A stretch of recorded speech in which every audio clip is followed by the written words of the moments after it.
आज हम शुरू कर रहे हैं रक्त से संबंधित महत्वपूर्ण सीरीज को, जो कि आपकी आगामी परीक्षा के लिए बहुत ही महत्वपूर्ण है और सभी बच्चों के लिए परीक्षा के लिए उपयोगी होगा।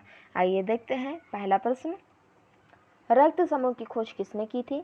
बच्चों जानते हैं इस क्वेश्चन में कि ब्लड ग्रुप की खोज किस महान वैज्ञानिक ने किया था। ऑप्शंस हैं विलियम, लैंडस्टीनर, डार्विन, इनमें से कोई नहीं। Right answer is option C, Landsteiner.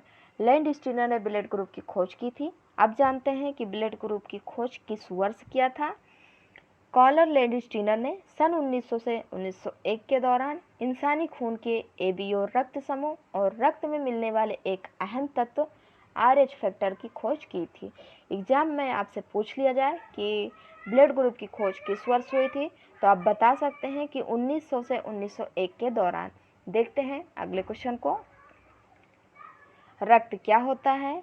Options हैं एक संयोजी ऊतक, एक उपकलित ऊतक, रेशेदार ऊतक, उपयुक्त सभी। राइट आंसर इज ऑप्शन है एक संयोजी ऊतक। अब हम जानते हैं बच्चों कि संयोजी ऊतक के बारे में। संयोजी ऊतक मानव शरीर में एक अंग को दूसरे अंग से जोड़ने का कार्य करता है। आप समझ गए होंगे बच्चों कि मानव शरीर में संयोजी ऊतक का कार्य होता है एक अंग से दूसरे अंग को जोड़ने का। यह प्रत्येक अंग में पाया जाता है। संयोजी ऊतकों का विशिष्ट कार्य संयोजन करना, अंगों को आच्छेदित करना तथा उन्हें सही स्थान पर रखना होता है। देखते हैं नेक्स्ट क्वेश्चन, रक्त का शुद्धिकरण कहाँ होता है?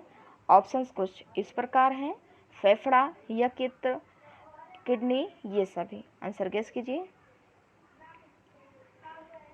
राइट आंसर इज ऑप्शन है फेफड़ा। रक्त का शुद्धिकरण फेफड़ा में होता है। अब हम जानते हैं फेफड़ा क्या होता है। यह प्रणालियों में एक जोड़े के रूप में उपस्थित होता है। फेफड़े की दीवारें असंख्य गुहाओं की उपस्थिति के कारण स्पंजी होती है। यह पक्ष गुहा में स्थित होता है। अब समझ गए होंगे बच्चों कि फेफड़ा पक्ष गुहा में स्थित होता है। इसमें रक्त का शुद्धिकरण होता है। यह हमने आपको पहले भी बता दिया है कि रक्त का शुद्धिकरण फेफड़ा में होता है। इसी क्रम में बढ़ते हैं अगले क्वेश्चन की ओर। मानव शरीर में खून की शुद्धिकरण की प्रक्रिया को क्या कहते हैं? ऑप्शंस हैं डायलिसिस, हेमोलिसिस, पैरालिसिस, ये सभी। आंसर गेस कीजिए। इसके लिए आपके पास 5 सेकंड का वक्त है। आशा करती हूँ बच्चों आपने आंसर गेस कर लिया होगा। आपका सही आंसर होगा डायलिसिस। मानव शरीर में खून की शुद्धिकरण की प्रक्रिया को डायलिसिस कहते हैं। अगला क्वेश्चन, सामान्य मनुष्य में खाली पेट रुधिर ग्लूकोज स्तर mg प्रति 100 ml में होता है। विकल्प कुछ इस प्रकार हैं, 200, 160, 100, 60। सही जवाब है 60। देखते हैं अगले क्वेश्चन को। मानव में कुल रक्त आयतन में प्लाज्मा का प्रतिशत लगभग कितना होता है? तो सबसे पहले हम जानते हैं प्लाज्मा क्या होता है। प्लाज्मा रक्त का पीले रंग का तरल घटक है जिसमें पूर्ण रक्त की रक्त कोशिकाएं सामान्य रूप से निलंबित होती रहती हैं। यह कुल रक्त की मात्रा का लगभग 55% तक होता है। अब विकल्प जानते हैं बच्चों कि मानव में कुल रक्त आयतन में प्लाज्मा का प्रतिशत लगभग कितना होता है। अब आसानी से आप समझ सकते हैं answer 45, 50, 55, 60। Right answer is option C 55। मानव में कुल रक्त आयतन में प्लाज्मा का प्रतिशत लगभग 55% होता है। नेक्स्ट क्वेश्चन, वयस्क मनुष्य में आरबीसी की संख्या कितनी होती है? तो बच्चों आरबीसी का पूरा नाम होता है लाल रक्त कणिकाएं। अब आप आंसर गेस कीजिए कि एक सामान्य मनुष्य में आरबीसी की संख्या लगभग कितनी होती है। विकल्प मैं आपको दे रही हूँ 5.7 मिलियन, 4.3 मिलियन, 5 मिलियन या 4.0 मिलियन। आंसर गेस कीजिए। Right answer is option C 5.0 million. एक सामान्य व्यक्ति में आरबीसी की संख्या लगभग 5 मिलियन होती है। बढ़ते हैं अगले क्वेश्चन की ओर। मनुष्यों में रक्तचाप सामान्यतः कितना होता है? ऑप्शंस हैं 120 से 90, 120 से 80, 140 से 90, 140 से 100। आंसर गेस कीजिए बच्चों, बहुत ईजी क्वेश्चन है और बहुत से लोगों को इसका आंसर पता भी होगा। आपका सही जवाब है ऑप्शन बी 120 से 80।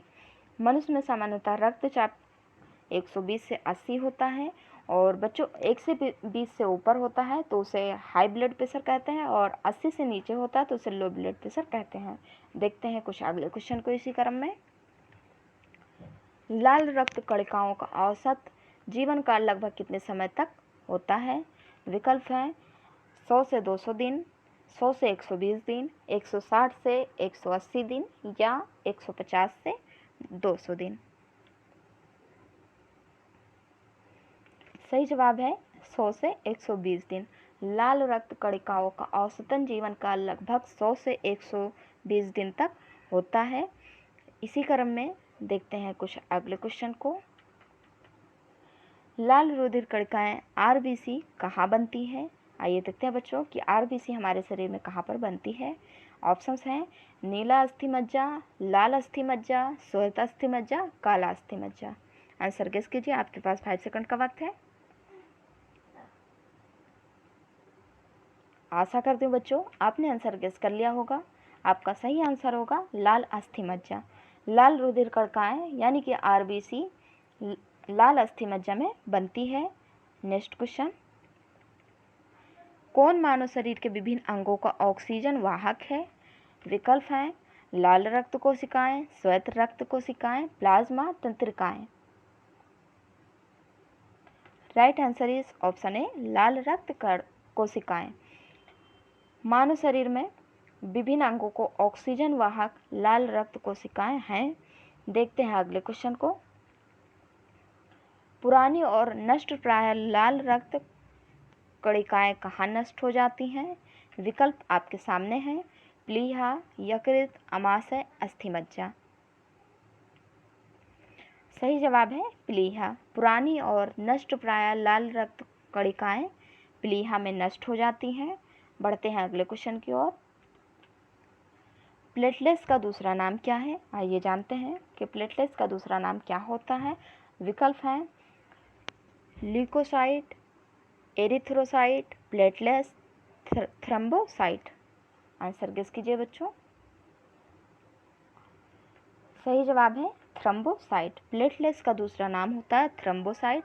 देखते हैं आज का लास्ट क्वेश्चन। रक्त में आरबीसी के बढ़ने से कौन सी स्थिति बन जाती है? ऑप्शंस हैं एनीमिया, हेमोफीलिया, पॉलीसाइथेमिया, ल्यूकेमिया।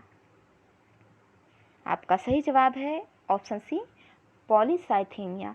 रक्त में आरबीसी के बढ़ने से पॉलीसाइथेमिया स्थिति बन जाती है। और बच्चों हमारा ब्लड का पहला पार्ट आज समाप्त होता है। नेक्स्ट वीडियो में आपको और भी जानकारियाँ इससे संबंधित मिलेंगी। और हमारे चैनल को लाइक करें, शेयर करें एवं सब्सक्राइब करें।